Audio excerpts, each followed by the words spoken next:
The tension in the university auditorium was thick enough to cut with a knife. 2,000 students packed into every seat, phones raised high, ready to capture something unforgettable.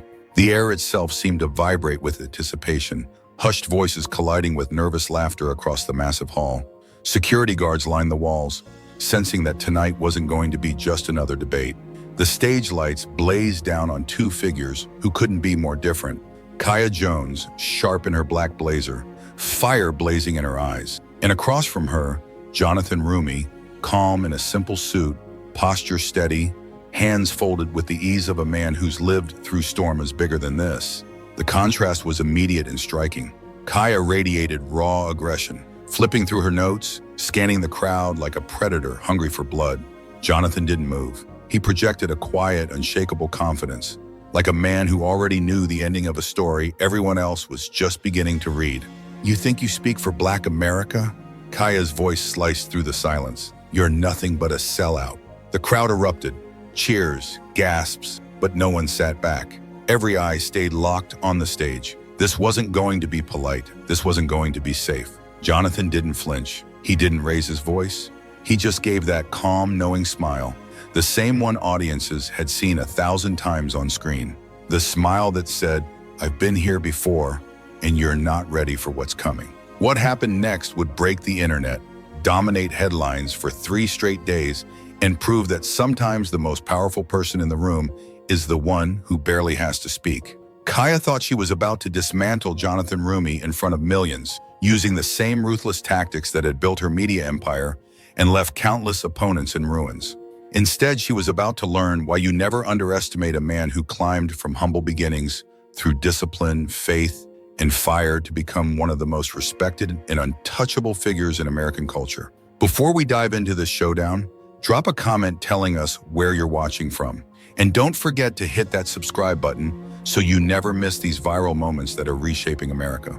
The stage was set for war, but only one of them already knew how it would end. The university had built this event as a dialogue on the future of Black leadership in America. But everyone in attendance knew better.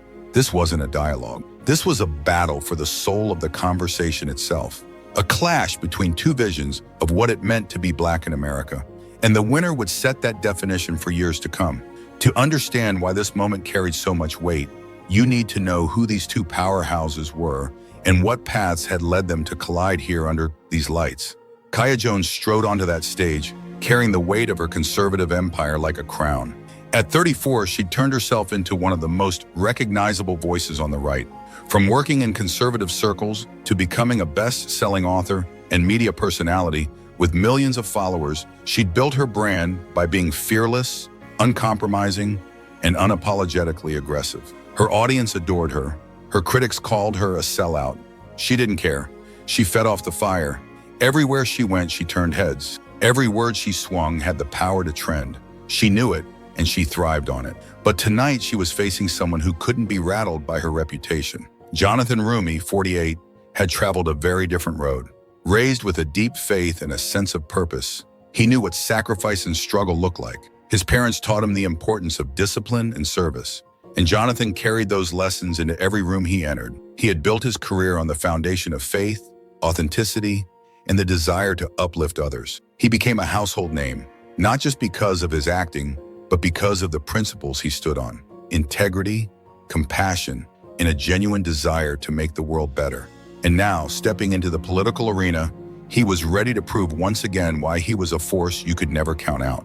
Where Kaya had built her following by being loud and controversial, Jonathan had built his power through discipline, kindness, and a commitment to higher ideals. He studied his opponents, dissected their weaknesses, and when the moment came, he responded with thoughtfulness and precision. The stakes tonight weren't just about these two individuals. This was about two radically different visions of Black identity in America. Kaya embodied the conservative movement's attempt to pry Black voters away from the Democratic Party. Jonathan embodied something else entirely: the seasoned, principled voice of a man who had earned respect across generations, a figure who represented authenticity, resilience, and a refusal to bend to trends or political games.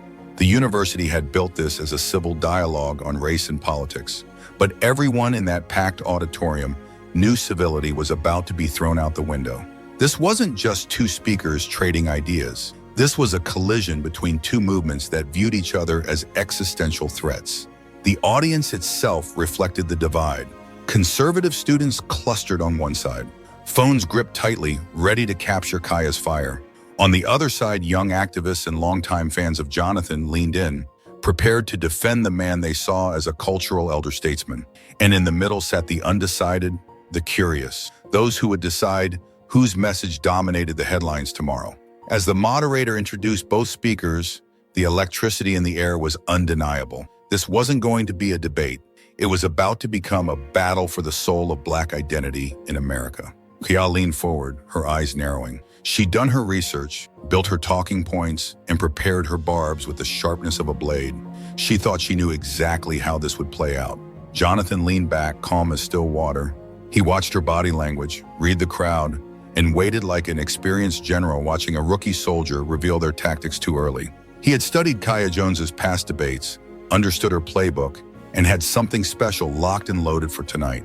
Neither of them knew it yet, but this confrontation was about to define their careers and be dissected in lecture halls, podcasts, and think pieces for years to come. The moderator's first question seemed harmless enough: economic policy in Black communities. But everyone in the room felt the shift. It was about to become anything but harmless. The first few minutes were almost civilized. Both answered with polished talking points. Kaya hammered on school choice and entrepreneurship, citing statistics about charter schools and small business creation. Jonathan countered with cool authority, speaking about systemic barriers, generational wealth gaps, and the urgent need for real investment in education and opportunity. His words weren't just policy, they carried the weight of lived experience, the rhythm of someone who had spent decades telling truths people didn't always want to hear. But beneath the surface, the storm was already forming. Kaya's voice sharpened with each answer. Her hands moved faster, her eyes never leaving Jonathan's face. His replies became more pointed, more direct, each phrase deliberate, each pause heavier than the last. The audience sensed it too. The polite applause carried an edge of anticipation. Phones were lifted higher, record buttons pressed. Everyone knew something big was about to explode. Then the moderator asked about criminal justice reform, and the gloves came off. The Democratic Party has failed Black communities for decades, Kaya declared, her voice rising. They promise reform every election cycle and deliver nothing but more crime, more poverty, more broken families. Meanwhile, figures like Jonathan Roumie get rich playing heroes on screen while communities suffer in real life. The conservative side of the auditorium roared with approval, their cheers bouncing off the walls. Jonathan's supporters booed loudly, some rising from their seats, pointing fingers at Kaya. But with a simple gesture, one steady hand raised, Jonathan silenced them. The same calm authority that could quiet an entire movie set now stilled an entire auditorium. He didn't need to shout. The crowd leaned in to hear him. "That's an interesting perspective," he said smoothly, voice steady as iron, especially from someone who's never carried the weight of real leadership. It's easy to stand outside and criticize. It's harder to actually do the work and live it. Kaya's eyes flashed. That was the exact kind of establishment dismissal that lit her fire. "Oh, so now we're playing the credentials game?" She shot back, leaning forward like a fighter in the ring. "Let me tell you something. I don't need Hollywood or awards to speak truth to power. I don't need to bow to studios or party bosses to have a voice. That's the difference between us, Jonathan. You act the part, I live it." The tension ratcheted up another notch. The auditorium had transformed into an arena, and everyone knew. Wow, this was only the beginning. Students on both sides were on the edges of their seats, phones capturing every second. Jonathan tilted his head slightly, nodding as if carefully weighing Kaya's words. "You're absolutely right, we are different," he said evenly. "I believe in showing up, doing the work, even when it's messy and complicated. Some folks prefer to stand on the sidelines and throw stones." "Sidelines?" Kaya's voice cracked like a whip.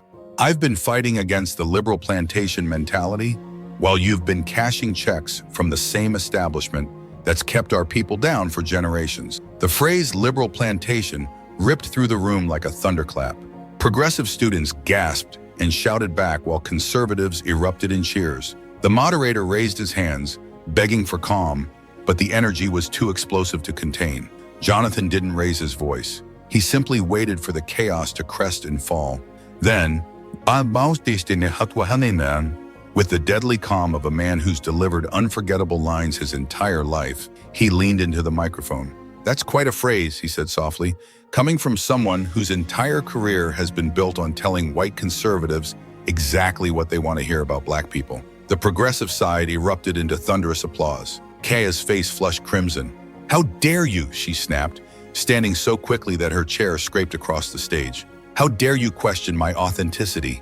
I've sacrificed everything to speak truth to power while you've been playing the game, collecting your Hollywood millions, and selling out our community for applause from the elite." The room was chaos. Students stood, shouting across the aisles. The moderator banged his gavel in vain. Security shifted closer to the stage, but Kaya wasn't finished. She pointed directly at Jonathan, her voice rising into a near scream. "You want to talk authenticity? Let's talk about your record. Let's talk about how you make speeches about responsibility while black unemployment stays high and black businesses struggle. You're not a leader, you're an actor." The word hung in the air like smoke from a battlefield explosion. This had gone beyond politics. This was personal. Jonathan stayed seated, hands folded, his gaze steady. He didn't flinch, didn't move, didn't even blink. He looked at Kaya the way a master chess player studies an opponent who's just sacrificed their queen. The contrast was stunning. One figure pacing, gesturing wildly, voice cracking with fury, the other perfectly composed, utterly in control. "Are you finished?" Jonathan asked quietly. The microphone carried his voice like a hammer through glass, reaching every corner of the auditorium. Kaya's chest rose and fell with adrenaline. "I'm just getting started," she hissed. "You think because you've got Oscars, because you've got prestige, because you've played the roles they let you play, that makes you legitimate. You're everything that's wrong with so-called black leadership in this country." Her words grew more vicious with every sentence of Ben Mason, abandoning any pretense of policy. This wasn't debate anymore. It was character assassination, and her supporters ate it up. They whooped, hollered, and cheered with each attack, fueling her rage, pushing her harder. But in Jonathan's expression, subtle signs began to show. A faint narrowing of the eyes, the bearish shift in his posture. To the untrained eye, it meant nothing. But to anyone who knew him, it was a warning. Kaya had just crossed a line she couldn't come back from. "You know what?" Kaya continued, pacing like a boxer circling the ring. "I'm sick of people like you hiding behind awards and speeches while real black folks suffer.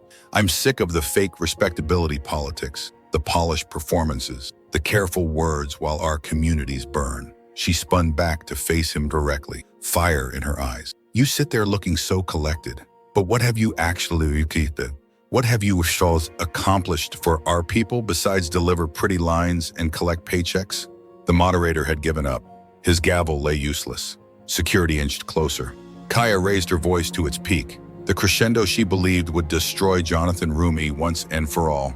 "You want the truth?" she screamed, her words echoing off the high ceiling. "You're everything wrong with the Democratic Party. You're a puppet, a sellout, a plantation overseer, keeping black folks in line for your white liberal masters." The words detonated like lightning. The auditorium fell silent for just a breathless moment, stunned by the violence of the attack. Then the noise exploded again. Cheers from conservatives who thought Kaya had just landed the knockout punch. Boos and shouts from progressives furious at the plantation line.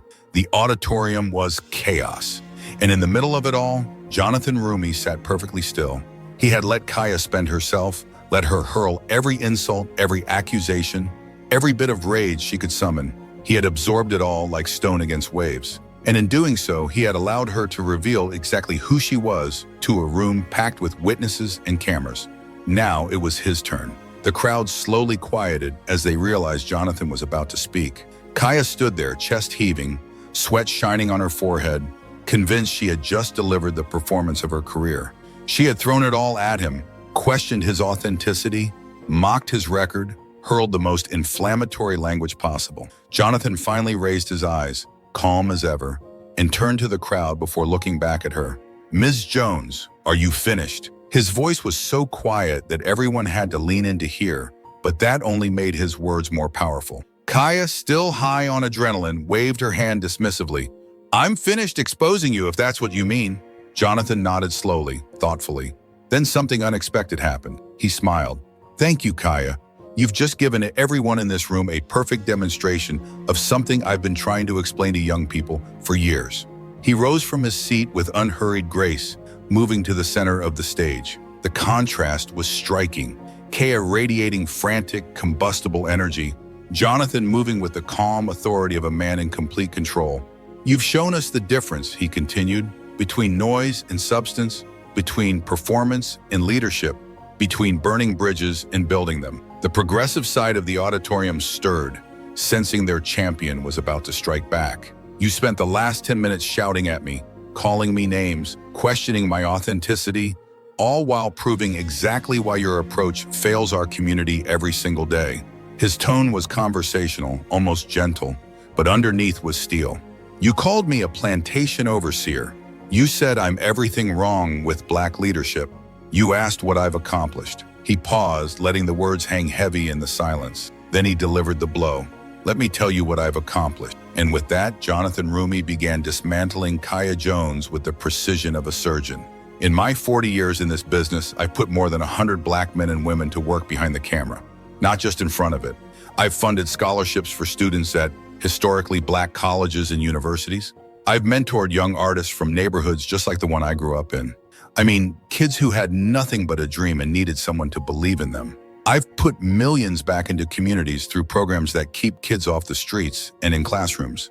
And I've done it quietly, without cameras, without hashtags, without selling outrage for a check. The progressive side roared in applause, but Jonathan lifted a hand. The silence fell again. He wasn't done. I've walked into prisons to talk to young brothers who'd been forgotten. I've paid tuition out of my own pocket. I've stood in churches, gyms, and living rooms, not just auditoriums like this one, listening to mothers and fathers tell me their struggles, their fears, their hopes.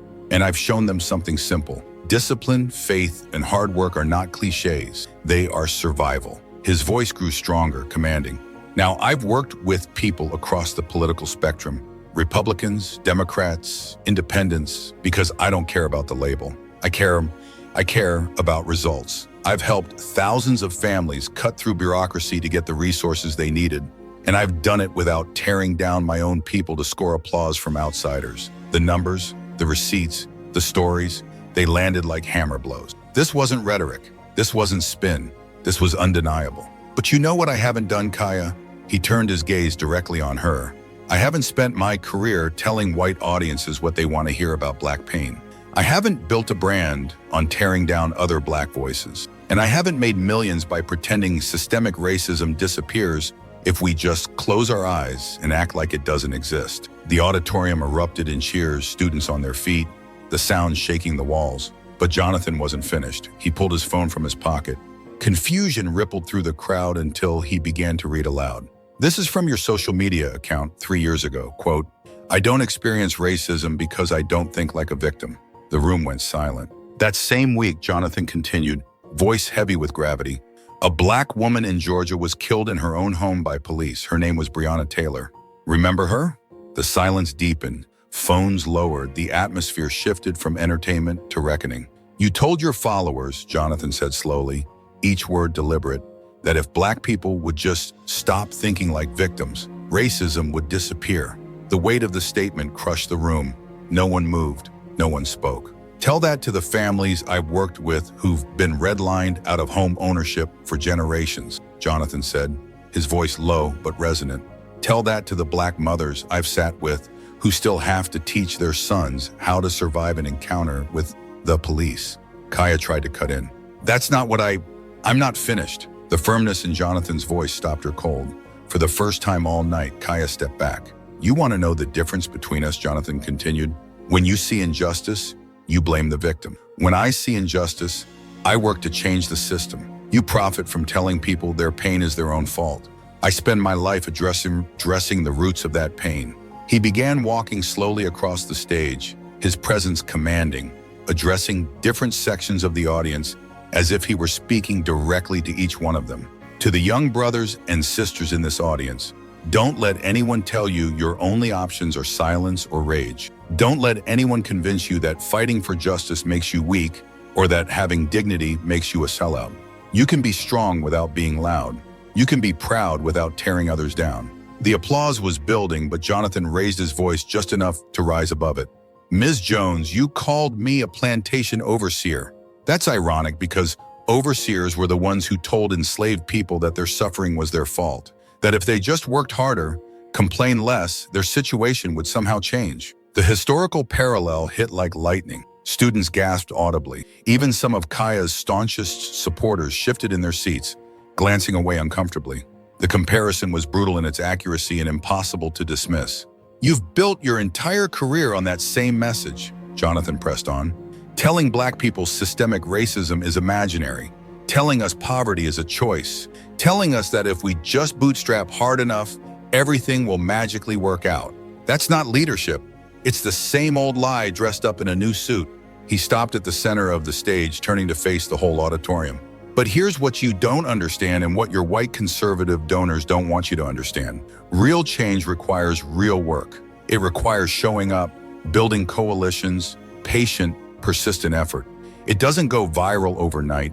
It doesn't fit neatly into a best-selling book or a 30-second soundbite." He turned back toward Kaya, who had gone silent under the weight of his words. "You called me a puppet," Jonathan said, voice sharp now. "So let me ask you, who pays your salary? Whose talking points are you pushing? Whose agenda benefits when you convince our people to stop fighting for justice?" The questions hung heavy in the air like smoke. Kaya opened her mouth to respond, but no words came. "I'll tell you who benefits," Jonathan continued. "The same people who've always benefited from keeping us divided. The same people who'd rather see two Black voices tear each other down than see us working together to tear down the barriers that hold all of us back." The progressive side of the auditorium was on its feet now, roaring with energy, but Jonathan wasn't playing to just one side. His words were aimed at everyone in the room, including Kaya's supporters. "You want to talk about a democratic plantation? Fine. Let's talk about real plantations. Let's talk about the conservative allies you defend who opposed every single piece of civil rights legislation in this country's history. Let's talk about how they're banning books that tell the truth about that history right now." He paused, letting the silence grow thick. "I don't serve on anyone's plantation, Kaya. I serve the people who raised me. I serve the community that shaped me. I serve the future our children deserve." The room was electric now, buzzing like live wire, but Jonathan wasn't done. He had one more shot. "You know what the real tragedy is here?" His voice softened, almost compassionate. "You're talented, smart, articulate, passionate. You could be using those gifts to lift our people up. Instead, you have chosen to make your living telling white audiences that racism is over, that we just need to try harder, that our pain is our fault." He stepped closer to her, his voice dropping to that calm, lethal register only Jonathan Roumie could deliver. "And when that message is challenged, when someone like me shows up with receipts, with results, you resort to screaming and name-calling because you don't have the facts to back your talking points." Kaya finally snapped back. "You don't know what you're talking about." "I know exactly what I'm talking about," Jonathan cut her off, his voice steady as stone. "I know you've never carried real responsibility, never held office, never had to make decisions that affect thousands of lives, but you want to lecture those of us who have about how to do our jobs." The words landed like a final hammer blow. The audience was stunned into silence. "I know you've never had to fight to keep a program alive in your neighborhood, but you want to lecture us about community investment," Jonathan said, his voice steady but cutting. "I know you've never had to look into the eyes of a grieving mother who just buried her son, but you want to tell us police brutality is a myth. The attacks weren't loud. They were precise, personal, devastating. You want to know what I see when I look at you, Kaya?" Jonathan stepped closer, eyes locked on hers. "I see someone who's afraid that if you acknowledge racism exists, you'll lose your white audience.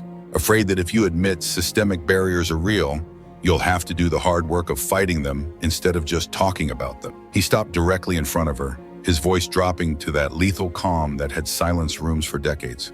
"And most of all," he said, "I see someone who's forgotten that our ancestors didn't survive slavery, Jim Crow, and everything else just so their descendants could get rich, telling white people that Black suffering is Black people's fault." The auditorium erupted. Students shot to their feet, cheering, applauding, whistling. Even some of Kaya's staunchest supporters looked shaken, stunned by the precision and power of his dismantling. Kaya stood there rattled, clearly unprepared for this level of systematic takedown. She had come expecting to dominate a Hollywood star, to expose him as just another performer.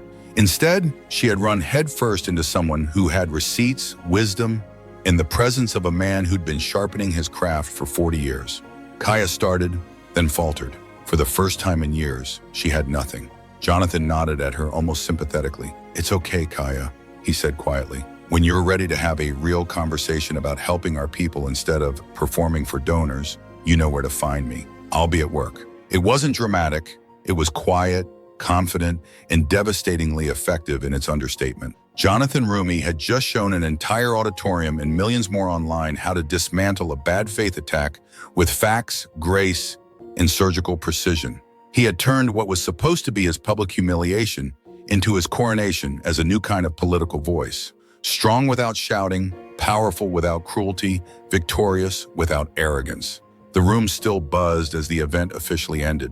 But the real explosion was happening online. Within minutes, phones lit up across the auditorium. Notifications poured in. Social media was catching fire as students spilled out into the night. Groups huddled around their screens, replaying Jonathan's response again and again. Even some who had arrived as Kaya's fans shook their heads in disbelief. "Did you see her face when he started listing what he's done?" one student whispered. "I thought Kaya was going to destroy him," another admitted. "But damn, he came with receipts." The contrast as they left the stage told the whole story. Kaya hurried off, surrounded by her team, avoiding cameras, shaken. Jonathan took his time, shaking hands with students, answering a few questions from reporters, composed as ever.